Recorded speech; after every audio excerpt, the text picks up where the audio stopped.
श्रीमज्जिनेन्द्र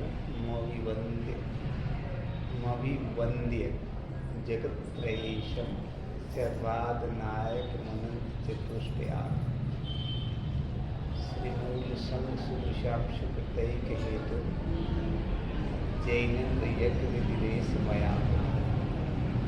एक दिनवाणी है जिसमें अर्थ भी लिखा है, शायद वो है जो सामने रखी। हाँ, इसमें शायद अर्थ है, पढ़ रहे आप।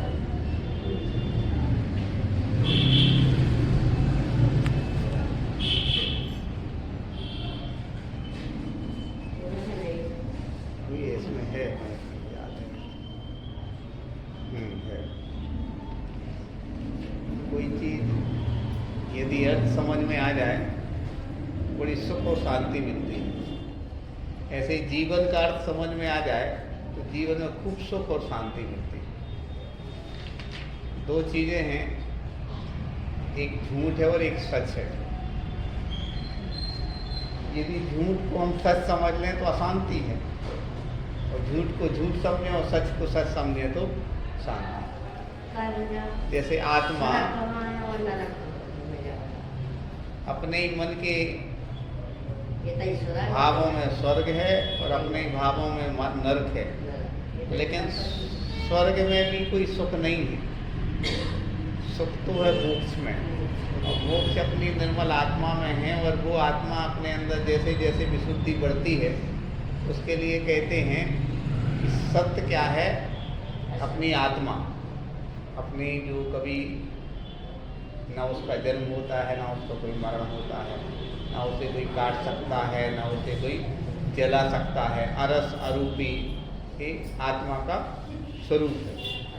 तो ऐसे कहते हैं कि उस आत्मा के लिए जिसने महसूस कर लिया, जान लिया, समझ लिया, वो सच के नज़दीक पहुँच गया। और झूठ क्या है? शरीर है, और शरीर से जुड़ी हुई सारी चीज़ें क्या है? झूठ है। तो अब हम झूठ में हमेशा रहे हैं, 84 लाख योनियों में भटके हैं, इसलिए हम झूठ को क्या मान रहे हैं? सच मान रहे हैं। और इसी कारण से हम दुखी हैं। दुख का कारण क्या है? हम झूठ को सच मान रहे हैं। जैसे हमें जाना बाहर है, वो दरवाज़ा है, और हम यहाँ सिर मार रहे हैं, यहाँ कोशिश कर रहे हैं, यहाँ। अब कैसे जाएंगे? अपन लहू लुहान हो जाएंगे, टेंशन में रहेंगे, परेशान रहेंगे, मंदिर बनाने वालों को दोष देंगे कि बाहर निकलने का रास्ता ही नहीं दिया, और 50 अपन दीवार की यहाँ पर रास्ता तो वो है। ऐसे ही जैसे अपने विशुद्ध पवित्र निर्मल स्वरूप तरफ लौट देंगे तो मिलेगा, और यदि हम गलत चीज़ों तरफ लौटेंगे तो क्या होगा? दुख मिलेगा। तो दुख से बचने के लिए भगवान की भक्ति आराधना किस तरीके से करना, उन्होंने एक बताया है कि मैं 3 लोक के स्वामी, स्वादवाद विद्या के नायक, अनंत दर्शन, अनंत ज्ञान, अनंत सुख और अनंत वीर्य के धारक जिनेन्द्र देव को नमस्कार करके जिनेश देव के पूजन की विधि को कहता हूँ, जो पूजन मूल संघ के सम्यक दृष्टि पुरुषों के लिए पुण्य बंध का प्रधान कारण है। इसमें 2-3 चीज़ें समझना है। पहली चीज़ हमें ये समझना है कि हमारी भगवान के प्रति गहरी आस्था हो। तो भगवान के प्रति आस्था के लिए उन्होंने बताया है, आस्था कब जागृत होती है? व्यवहारिक जीवन में तो आस्था तब जागृत होती है जब जो व्यक्ति कह रहा है उसका पालन करे। जो व्यक्ति कह रहा है तो दिल कहे अरे उनकी बातों में लगी भैया, आस्था नहीं जागृत नहीं भैया, वे जो कही मतलब उनने उसका कहीं ना कहीं उसमें गहरा। व्यवहारिक जीवन में आस्था कब जागृत रहती है? होती है जब जो व्यक्ति कहता है उसको करता है। ऐसे ही ईश्वर के प्रति कब आस्था जागृत होगी? जब हम अनंत सुख उस ईश्वर में देखेंगे। जैसे रानी रेवती थी, तो रानी रेवती के लिए खूब डिगाने की कोशिश की गई। 25 में तीर्थंकर आए हैं, एक पता है उनके पता है पूरा, लेकिन वो डिगी नहीं। क्यों नहीं डिगी? वो इसलिए नहीं डिगी कि वो सम्यक दृष्टि, सम्यक दृष्टि जीव कभी बाहरी चीज़ों में दिखता नहीं। क्यों नहीं दिखता है? आपको सुन के अच्छा नहीं लगेगा। अजगर भी आएगा, ऐसा फुसफुसकारता होगा तो भी हो सकता है कि वो उत्ता ना लगे। एक बार का क्या हो गया, कटंगी में दीदी हैं, टीचर थी, लेकिन फिर उन्होंने सफ़ेद साड़ी पहन ली। बहुत अच्छी, मतलब पहले वो गृहस्थ, मतलब ऐसे रंगीन ड्रेस में थी, लेकिन शिक्षक थी, मतलब शिक्षिका। उसके बाद क्या हुआ, उन्हें बहुत बहुत बुद्धिमान थी, कौन सी दीदी याद नहीं आ रहा। स्वाध्याय कर रहे थे सब लोग बैठ के, शाम का समय था, माता जी प्रशांतवती माता जी का संग था, तो वो सामयिक नींद में 8 साढ़े 8 बजे की बात है सामयिक। और वो जो नीचे आकर के नीचे वाले कई बार नहीं तोड़ता होता, जैसे ऊपर महाराज जी माता जी लोग थी, तब नीचे गए हाल खाली, तो वहाँ सब भैया जी लोग, मतलब ब्रह्मचारी जी लोग स्वाध्याय कर रहे थे। उसी दौरान खूब बड़ी छिपकली आकर के गिरी, तो कुछ लोग डर गए, तो हंसने लगे कि ले जो डर गए हैं वो सम्यक दर्शन नहीं है। मतलब सम्यक दर्शन जब होता है तो संसार के सारे दुख दूर हो जाते हैं। इसलिए सम्यक दर्शन को सबसे ज़्यादा क्या दिया गया है, महत्व दिया गया है। सम्यक दर्शन की परिभाषा क्या है, अपनी आत्मा पर श्रद्धान होना और सच्चे देव सद्गुरु पर श्रद्धान होना सम्यक दर्शन। धर्म की बातें करना अलग बात है और धर्म का जीवन होना अलग बात है। जैसे कोई व्यक्ति धर्म की खूब बात करे, अच्छी बात है, उसको अपन गलत नहीं मानते, कम से कम वो फिल्मों की बात तो नहीं कर रहा है। कोई भजन गा रहा है और फिल्मी गीत गा रहा है, तो अपन ये कहेंगे भजन अच्छा है, लेकिन अपन ये ना क्या सोचें कि भजन गा रहा है वो अच्छा होगा पूर्णतः। भजन गाना अलग, लेकिन भजन को आत्मसात करना ये सबका कारण। तो जितने लोग सुखी हैं वो इसलिए सुखी हैं क्योंकि उसने जो कहा, जैसे बच्चों को जो टीचर पढ़ाते हैं, टीचर यदि अच्छा है तो जो बच्चों से कह रहा है वो पालन करेगा, तो वो आइडियल माना जाएगा। और भाषण देने वाले लोग नहीं माने जाएंगे आज से। भाषण में सुख नहीं है, जीवन में जो कहा जा रहा है उसमें सुख। तो यहाँ ये बात स्पष्ट की जा रही है कि भगवान कैसे हैं, अनंत दर्शन, अनंत ज्ञान, अनंत सुख और अनंत वीर की धारक।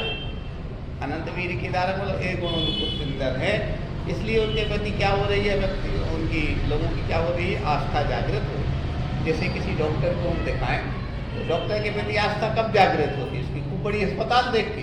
बिल्कुल नहीं। क्या उसकी बहुत सारी डिग्रियां देख के? बिल्कुल नहीं। भैया जब पेशेंट क्रिटिकल से क्रिटिकल पेशेंट पहुंचा और उसको ठीक कर दिया, और ऐसे बहुत सारे पेशेंट, भैया वहाँ दिखाओ यार, वो सही है डॉक्टर। वो तो एक बार में उसका इलाज हो, ऐसा बहुत क्यों? क्योंकि उसने जो उसकी डिग्री है, उसकी योग्यता है, उसको प्रैक्टिकल रूप में उससे उनको क्या मिला, लाभ मिला। होता है ऐसा कि नहीं होता? जैसे किसी की क्रेडिट कैसे बनती है, किसी साधु संतों की क्रेडिट कैसे बनती है? प्रवचन से बनती है कि उनकी चर्या, उनकी चर्या थी। वो नहीं भी बोले तो भी सर्वासिद्धि में लिखा है कि साधु जो है बगैर बोले क्या देते हैं, प्रवचन देते हैं। कैसे प्रवचन देते हैं? अपने आचरण, चारण। तो यहाँ यही उल्लेख किया जा रहा है कि भगवान का जो स्वरूप है वह कैसा है, अनंत दर्शन, अनंत ज्ञान, अनंत सुख और अनंत वीर के धारक जिनेन्द्र भगवान देव को मैं क्या करता हूँ, नमस्कार करके जिनेश देव यानी जिनेन्द्र देव की पूजन की विधि को कहता हूँ, और मूल संघ के सम्यक दृष्टि पुरुषों के लिए पुण्य बंध का कारण है। अब आगे कहा है, स्वस्तित लोक गुरुवे जिन पुंगवाय, स्वस्तित सुधामय मोदय सुस्थिताय, स्वस्ति प्रकाश है ज्योति ब्रह्मयाय, स्वस्ति पिशन ललिताद्भुत वही भवाय।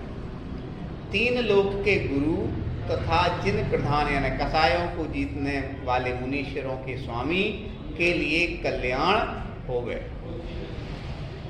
स्वाभाविक महिमा का उदय होने से भले प्रकार स्थित हुए भगवान के लिए मंगल हो गए।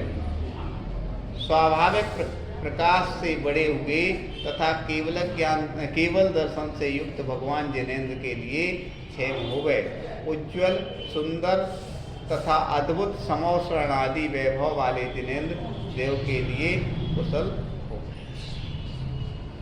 यहाँ मूल हमने ये समझा है, आप लोग भी इस बात को महसूस करते होंगे कि जैसे ही भगवान के स्वरूप के बारे में हमारा चिंतन आता है तो हमारी मन स्थिति भी क्या हो जाती है, वैसी होने लगती है। जैसे रावण का नाम आता, हमारी मन स्थिति ऐसी होती है कि अहंकारपूर्ण एक व्यक्तित्व। राम का नाम आता, एक विनम्रतापूर्ण व्यक्तित्व। एक व्यवहारिक जीवन में ऐसा कहते हैं, क्योंकि ऐसे ही जैसे ही अपन ने जय जिनेन्द्र कहते, जय जिनेन्द्र की क्या प्रक्रिया है? जय जिनेन्द्र के पीछे भाव ये है कि जिनेन्द्र भगवान में जितनी दिव्य गुणों की शक्ति है, उस सिद्धालय में जो बैठे हुए हैं, उस शक्ति को हम महसूस करके वही शक्ति आपके अंदर बैठी, हमारे अंदर बैठी, वो बहुत पवित्रता से जागृत हो, इसलिए जय जिनेन्द्र। इसलिए जय जिनेन्द्र नहीं कि हमारा इनसे काम है तो जय जिनेन्द्र कर लो और उनसे काम नहीं गया तो क्या करना, जय जिनेन्द्र कर। यानी ऐसी विशुद्धि बढ़ना चाहिए। ऐसे शब्दों का प्रयोग करते हैं। शब्द क्या होते हैं? ब्रह्म होते हैं। और कैसे ब्रह्म होते हैं? इन शब्दों के साथ देखो, इसमें जैसे ये शब्द आया स्वस्ति शब्द, स्वस्ति के बहुत सारे स्वरूप अलग अलग बताए गए। मंगल स्वरूप, कल्याण स्वरूप क्या कहा गया है? स्वस्ति कहा गया। अब एक बात और हमें बहुत गहराई से समझना है कि जब भी हम किसी के कल्याण की भावना भाते हैं तो कल्याण की भावना शब्दों में नहीं होती। कई बार व्यवहारिक जीवन में देखा जाता है कि भैया बहुत सारी शुभकामनाएं, आपको ये प्राप्त हुआ, बहुत सारी शुभकामनाएं, तो अंदर अंदर आग लगी। अंदर आग कैसे लगी? जैसे कोई जो है लौकिक क्षेत्र में किसी को कोई उन्नति हो गई, किसी बस भैया बधाई दे दो कि उनका लड़का क्या होगा। हम लोग कोई घटना सुना करके अपनी वाणी को प्रारंभ देंगे कि एक देवरानी जेठानी, बुंदेलखंडी में कहते हैं ना, बड़े भैया की पत्नी जेठानी और छोटे भैया की पत्नी देवरानी। तो क्या हुआ कि देवरानी का बेटा MBBS में वो PA, उस समय चलती थी PMT में क्या हो गया? सिलेक्शन हो गया। सिलेक्शन हो गया तो अब बहुत लोग खुश, डॉक्टर बन जाएगा बेटा। तो सब लोग आ रहे हैं, बधाई दे रहे हैं। और उनकी जो बड़ी मम्मी थी, यहाँ कोई बड़ी मम्मी और छोटी मम्मी बैठी हो तो उसको अर्थ नहीं लेना, हमारा धर्म की दृष्टि से समझाने का भाव है। तो भैया उनके लिए ऐसा लगा, वो सबके बीच गई तो मिठाई खिला रही है, सब कर रही, तुम खुश। और बाद में हमसे कहती डॉक्टर बंद थोड़ी गए, ऐसे निकाल के आज मुझके निकल जाते हैं। अंदर अंदर लगी आग और बाहर बाहर दिख रहा है, लेकिन धर्म में ऐसा नहीं होता। लोकांतिक देव आते हैं और कहते बहुत अच्छा काम किया आपने, बहुत अच्छा काम किया। किनके लिए? दीक्षाली। वहां आग नहीं लगी, कहते दीक्षा काहे नहीं? जगत के कल्याण के लिए आपने दीक्षा, अपने कल्याण के लिए। जगत धर्म क्षेत्र में तो जिस क्षण जाओगे, जैसे जाओगे, वहां बिल्कुल हृदय से सुखी सुख मिलने वाला है। तो मंदिर की सीढ़ी चढ़े मतलब अनंत आपके लिए विशुद्धि का भाव आएगा। लौकिक क्षेत्र में हो सकता है कि आप जैसे विशुद्ध ना हो, तो इसलिए धर्म का जैसे ही नाम आया और अपनी आंख भरा रखिए, अति पुण्य उदय माया प्रभु जी का दर्शन कर। बोलो महावीर भगवान। अरे भैया हमें भी आज बहुत सारे काम लेके आपको भी 5-10 मिनट सुनने का सौभाग्य मिलेगा। अरे आइए